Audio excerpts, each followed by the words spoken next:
ቢስሚላህ ውድና የተከበራችሁ አድማጭ ተመልካቾቼ በመጀመሪያ አሰላሙ አለይኩም ወራህመቱላሂ ወበረካቱሁ ከሰላምታ ያስከትዬ ትዝብት በምትል ርዕስ የቋጠርኳት ስንኝ ለሚመለከተው አካል ትንሽ ኢንሳንነት ካለው እህታዊ ማባነኛ ለማይመለከተው ደግሞ እንደኔው ቆሞ መታዘቢያ ትሆን ዘንድ አቀርባታለሁ። የሆነ የሚታወቅ ሰው ታመመ ሲባል ለዛ ለሰው ረካዓተይን ሰግዶ ዱዓ ሳያደርግ የጭንቀት ማይኩን ይዞ የሚወጣ ለሱናት ትዝብቴ። ያማ ከልቡ የሚደነግጠው ራሱን ያውቃል።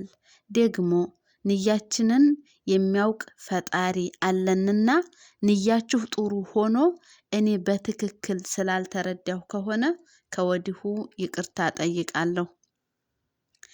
ጽሁፊቱ ግን ለማንም አትጎዳም ብዬ ስለማስብ በትዕግስት አድምጧት እላለሁ። ይችን ግጥም እንዲጽፍ ያነሳሱኝ ሁለት ውድ ኡስታዞቼ ናቸው። መልእክቱ ግን የሚመለከተው ለሰው ልጅ በመልካም ነገር የሚጠቅሙ በሆኑ ሰዎች ስም ላይክና ሰብስክራይብን እንጂ በዛች ጽሁፍ የተነሳ ስንት ሰው እንደሚደነግጥ ለዘነጉ ወንድምና እህቶቼ ነው። የግጥሜቱ ርዕስ ያው ትዝብት ትላለች። ግን በመጀመሪያ ዱዓ ለኡስታዞች መልካም ለሚሰሩ የአላህ ባሮች ሁሉ።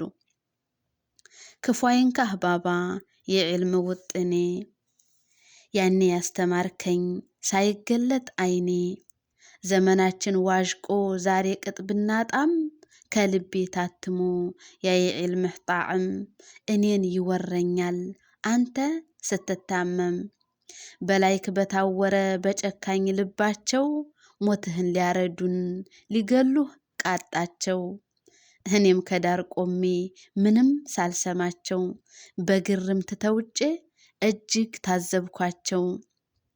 በመታዘብ ብቻ እኔም ዝም ከምል ጠቆም ላደርገው ምናልባት ቢያስተውል። እንዴት ያሳዝናል ያለንበት ዘመን ላይክ ለመሰብሰብ ሰው መሸጥ በተመን።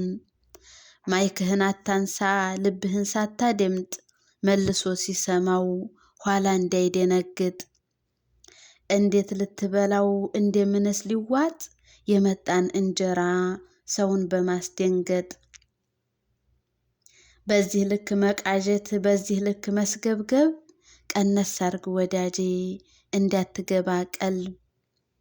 እንግዲህ ወዳጆቼ ይችን ትመስላለች ትዝብቴ። አንድም ሆነ ሁለት ሰው ይስማኝ።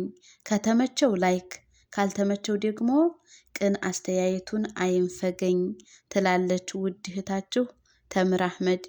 ደብዳቤ ያስመሰልኩታ ያው በሉት።